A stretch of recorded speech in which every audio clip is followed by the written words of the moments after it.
Good morning everyone. Good morning అభ్యర్థి తోటి అధ్యాపకులకు అదేవిధంగా విద్యార్థులకు శుభాశీస్సులు. అదేవిధంగా మనకు జాతీయ ఓటర్స్ దినోత్సవ శుభాకాంక్షలు. జనరల్గా మనకు దేశంలో ఒక సంస్థలు ఉన్నాయి, రాజ్యాంగ సంస్థలు.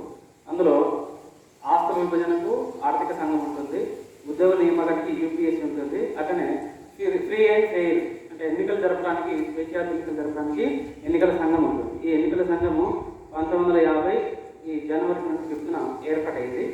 తర్వాత ఎందుకు ఏర్పడింది? కులపరంగా, మతపరంగా, జాతిపరంగా ఎలాంటి భేదాభిప్రాయం లేకుండా అందరికీ ఓటు అవకాశం కల్పించినారు. అయితే ఒక 60 ఏళ్ళు గడిచిన తర్వాత తిరిగి చూస్తే ఫ్రీ అండ్ ఫెయిర్ ఎలక్షన్ కనిపించడం లేదు. అప్పుడు డాక్టర్ మన్మోహన్ సింగ్ ప్రధానమంత్రి ఉన్నాడు. 60 ఏళ్ళు అయిన సందర్భంగా ఒక మంత్రిమండలి సమావేశం పెట్టుకొని మరి ఓటు వేసేందుకు ప్రతి ఒక్కరు నిర్లిప్తత చూపిస్తున్నారు. అంటే నాకెందుకులే, ఎవరు వేస్తారు కదా, నేను వేయాల్సిన అవసరం ఏముంది అని నిర్లక్ష్యం చేస్తున్నారు.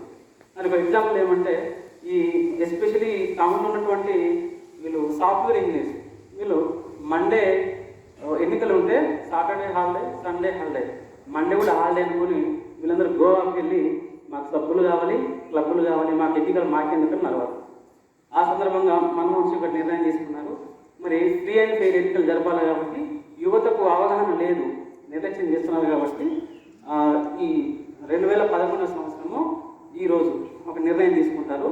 ఏమనంటే, ఎక్కువ మందికి అవగాహన లేదు, అవగాహన లేకపోవడం బట్టి జరుగుతుంది కాబట్టి అవగాహన కల్పించిన ఉద్దేశంతో ఎన్నికలు సజావుగా జరపాలి, అందరికీ ఓటు అవకాశం సక్రమంగా వినియోగించుకోవాలనే ఉద్దేశంతో కేవలం చైతన్యం చేయడం కోసం మాత్రమే.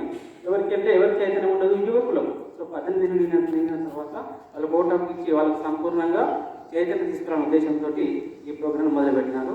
అయితే ఇప్పుడు నా అభిప్రాయం ఏమంటే, ఇప్పటికి కూడా కులం, మతము ఇవే కనిపిస్తున్నాయి. ఓటును రేపు ఓటు వేస్తానని పేపర్ స్లిప్ పట్టుకొని బయలుదేరే ముందు అది కంటి ముందు అన్నీ కనిపిస్తాయి. ఏమనంటే, మా కులానికి వేయాలి కావచ్చు, లేదా మా మతానికి వేయాలి, లేదా మా ప్రాంతం వారికి వేయాలి, లేదా నా నాయకుడికి వేయాలి అని ఇవన్నీ ఆకర్షిస్తున్నాయి. వాటి ఆకర్షణకు లోను కాకుండా ఈరోజు మనం ప్రతిజ్ఞ చేసినాం కాబట్టి ఈ ప్రతిజ్ఞ ప్రకారం మీరు నడుచుకోవాలని ఆశిస్తూ అవకాశం తీసుకోవడానికి నమస్కారం తెలియజేస్తూ ముగిస్తున్నాం.